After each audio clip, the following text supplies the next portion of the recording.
Baik, kembali di program Sakinah pada hari ini pemirsa. Agenda 4 Agustus 2023 dengan tema kita hari ini adalah Islam dan Cinta Tanah Air. Baik Ustazah, banyak yang sudah bergabung pada sore hari ini. Alhamdulillah. Kita masih bersama Ustazah Endang Lestari SPI. Beliau merupakan anggota Bidan Dakwah Salimah Kota Kediri. Assalamualaikum Ustazah. Dari Mbak Yuli di Kademangan. Bagaimana cara kita agar selalu cinta tanah air, namun banyak kasus KKN di negeri kita, bayar pajak, bayar ini itu tapi dikorupsi. Nah ini Mbak Yuli sangat cinta tanah air, suka bayar pajak, bayar retribusi dan lain-lain, tapi uang kok dikorupsi. Berita korupsi di mana-mana selalu muncul, ngoten. Bagaimana Ustazah? Kita sudah cinta tanah air, namun yang kita cintai para pejabatnya hobi korupsi. Iya, betul. Monggo Ustazah. Ya, ini fenomena yang fakta. Fakta ya. Fakta yang kita baca setiap hari bahkan di media sosial maupun media mainstream ya. Jadi kita pengennya cinta tanah air, tapi para petingginya, para pejabatnya lebih cinta uang, malah merusak rasa cinta itu gitu ya. Baik. Ya sebenarnya cinta tanah air kita itu tadi secara naluri cinta kita pada negeri ini gitu. Baik. Ya, pada negeri ini. Kalau di dalam negeri ini nyata ada orang-orang yang mungkin justru membuat kita kecewa Ustazah. Betul, kecewa. Kita udah ikhlas bayar pajak, bayar retribusi, uang pajak dikemanakan, ternyata dikorupsi. Iya, betul. Iya. Ini membuat mungkin bisa jadi kita kecewa dan mungkin akan mengikis sedikit demi sedikit rasa cinta kita gitu ya. Ya mungkin kita kembalikan bahwa cinta kita ini pada negeri kita. Kita ini adalah negeri yang dianugerahkan oleh Allah Subhanahu wa taala kepada kita, tempat tinggal kita. Dikatakan tanah air kita, di mana di tanahnya kita hidup, airnya kita gunakan untuk menghidupi kita gitu ya. Bahkan di sini juga dikatakan tumpah darah gitu ya, di mana ibu kita menumpahkan darahnya untuk melahirkan kita gitu ya, dan kita juga begitu kepada anak kita. Bahkan ada juga dikatakan sebagai ibu pertiwi. Seolah-olah negeri kita ini adalah ibu kita, di mana ibu itu tidak akan pernah bosan untuk mencintai anaknya, anaknya pun akan terus mengabdi pada ibunya gitu ya. Tetapi kalau kondisinya seperti ini berarti memang ini menjadi PR kita. Ada yang mengatakan right or wrong, it's my country gitu ya. Bener apa salah, ini tetap adalah negara kita, sehingga aku tetap harus ini. Nah mungkin bisa dirubah bahwa ketika negara kita ini baik, kita dukung. Tapi ketika negara kita mungkin dalam arti sedang sakit ya ibaratnya, sakit korupsinya, atau orang-orangnya, para pejabatnya sedang sakit, maka kita bukan dukung, tapi kita harus peduli untuk memperbaiki. Kita gitu doakan. Kita doakan dalam doa-doa kita itu jangan lupa kita selipkan doa untuk mendapatkan atau semoga Allah memberikan petunjuk kepada para pemimpin kita. Semoga Allah melimpahkan, menurunkan pemimpin-pemimpin yang baik, atau yang pemimpin yang ada sekarang diberi petunjuk supaya senantiasa amanah gitu ya. Supaya senantiasa bisa memberikan tugas-tugasnya dengan baik, bisa melayani masyarakat dengan baik, bukan justru malah membuat kecewa, menzolimi bahkan dia mungkin kepada masyarakatnya. Nah kita bisa menggunakan hak ataupun ini kita ya, hak kita untuk bersuara, bisa lewat media sosial, bisa lewat langsung mungkin kalau kita punya akses untuk bisa memberikan masukan, juga bisa. Terkadang itu kalau ada kasus, kolom Instagramnya ditutup ya komentarnya ya, sehingga netizen mau menyerang jadi tidak bisa ya. Ini Mas Firman update sekali ya. Iya, memang begitu. Kalau sudah kena kasus, kolom Instagram kolom komentarnya sudah di close ya, di close langsung ya.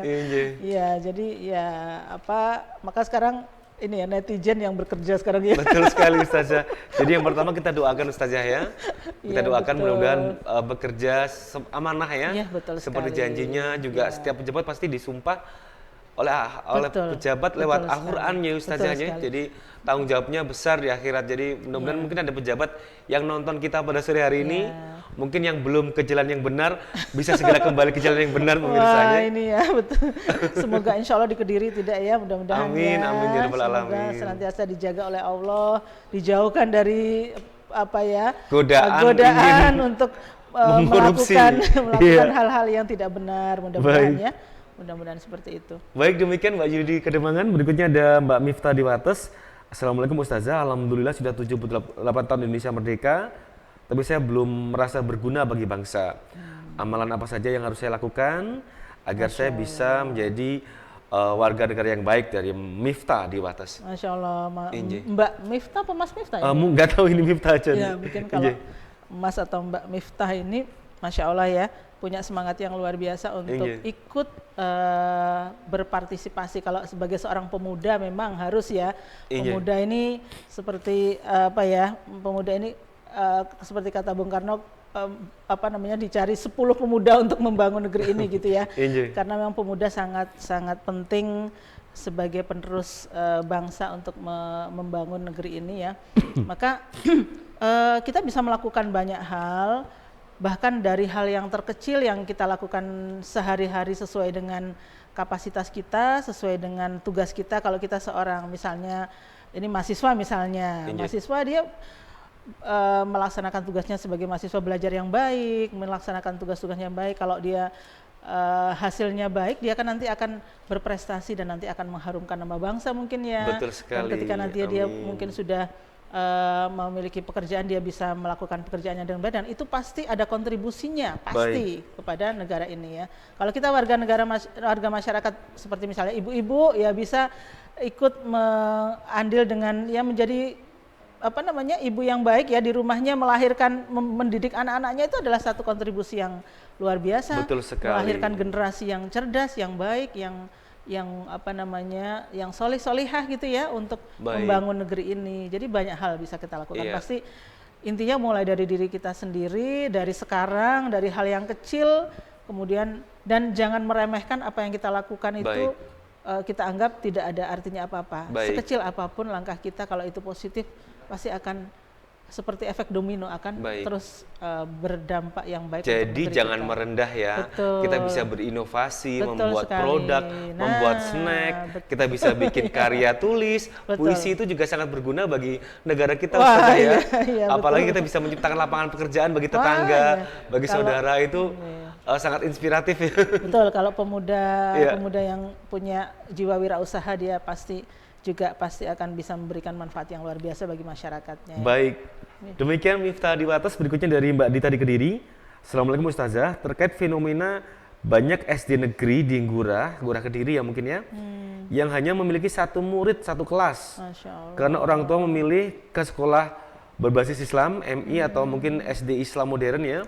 Bagaimana tanggapan Ustazah tentang ini? Memang ini nggak hanya di Kediri mungkin ya, di berbagai kota banyak orang tua murid yang banyak menyekolahkan di tingkat SD-nya itu di MI atau SD Islam. Sementara SD negeri kekurangan siswa sampai ditutup di merger dengan istilah lain. Monggo Ustazah menanggapi hal seperti ini yang memang fakta terjadi di lapangan. Betul sekali, kebetulan saya juga seorang pendidik, jadi memang ada fenomena ini, data-data yang kita dapatkan memang banyak. Jangankan SD negeri, SD Islam pun juga atau SD yang lain pun juga cukup banyak yang mengalami penurunan. Berarti tidak hanya SD negeri, SD swasta, juga mengalami kekurangannya. Betul. Tapi memang yang paling terasa paling drastis memang di SD negeri ya, karena kalau fenomena ini memang artinya sebenarnya masyarakat semakin sadar akan pentingnya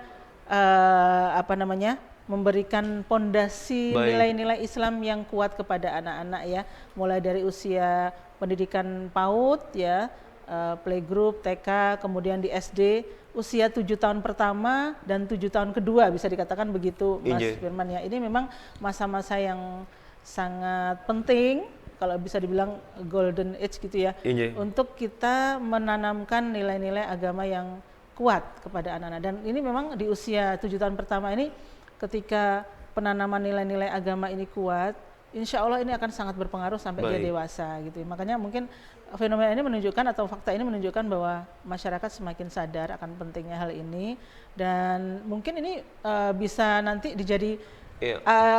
pemerintah bisa melihat fenomena atau fakta ini ya, untuk kemudian nanti membuat kebijakan yang misalnya bisa menguatkan misalnya SD negeri berarti juga bisa diinovasi dengan diberi tambahan nilai-nilai keagamaan yang baik gitu ya, atau sekolah-sekolah yang memang sekolah swasta maupun madrasah Islam yang semakin banyak ini mungkin bisa diberi fasilitas yang juga bisa sama gitu ya, karena memang ternyata masyarakat sudah memilih yang terbaik seperti itu. Maka pemerintah juga harus peka dan menurut saya harus bisa memberi kebijakan yang komprehensif, yang adil, yang baik gitu ya. Ini PR-nya Mas Menterinya, Mas Menteri. Mas Nadiem. Jadi bagaimana evaluasi SD negeri kekurangan siswa? Harusnya bisa belajar dari MI atau SD Islam yang menerapkan mungkin ditambah lagi ya pengetahuan Islamnya atau taman ekstrakurikulernya, atau mungkin tuh Ustazah sekarang kan kalau SD negeri masih pakai celana kaki yang di atas lutut ya, sementara kalau MI dan SD Islam kan celana panjang sudah pasti ya. Menutup aurat. Ya, mungkin SD negeri juga bisa mencontoh seperti itu mungkin Ustazah ya. Ya monggo, bisa juga seperti itu, bisa juga seperti itu. Baik, bertemu penanya selanjutnya saya bertemu dengan Mas Tommy di Semen.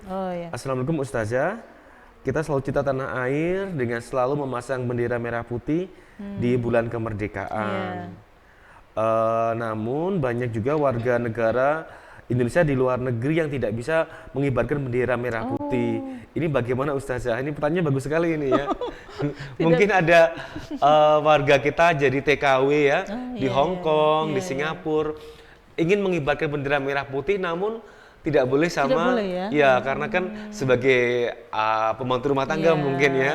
Kalau mungkin rumahnya sendiri boleh mungkin ya. Oh gitu. Tapi kalau warga yang sedang bekerja profesional di luar negeri juga apakah boleh atau tidak, nggak tahu ya kita. Nah itu tergantung kebijakan negara masing-masing Ustazah ya.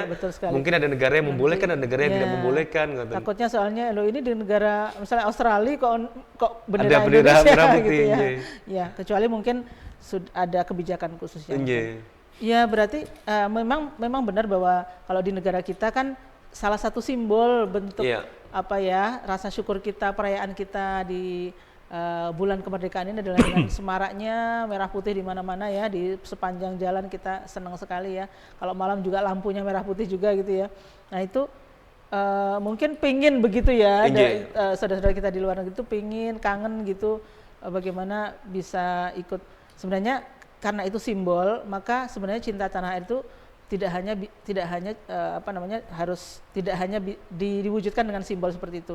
Sebenarnya kita bekerja dengan baik di luar negeri pun kita juga bisa berkontribusi untuk bentuk cinta kita kepada negara Indonesia dengan berbuat baik, menjaga nama baik Indonesia, tidak berbuat yang aneh-aneh gitu ya, sehingga nama baik kita, martabat negara Indonesia kita ini juga tetap terjaga dengan baik. Ya. Bahkan mungkin bisa berkontribusi yang baik di sana, itu malah akan mengharumkan nama baik Indonesia. Apalagi TKW, TKI itu kan pahlawan devisa Indonesia. Betul sekali, Masya Allah. Tanpa mengibarkan bendera di rumahnya majikannya, Anda adalah seorang pahlawan ya. Masya Allah, betul sekali. Atau mungkin bendera cukup di kamarnya pribadi, di rumahnya pribadi, di foto, di-upload di media sosial, sudah mencerminkan nasionalisme ya.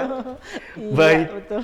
Pakai baju merah putih mungkin. Oh iya cocok ya. Baik, apalagi sekarang media sosial sudah sangat berkembang luar biasa. Bisa lewat media sosial. Bisa. Baik, demikian Mas Tommy. Baik, kita kembali setelah jeda iklan saja, tetap di program Sakinah hanya di KS TV. Pertanyaannya menarik ya.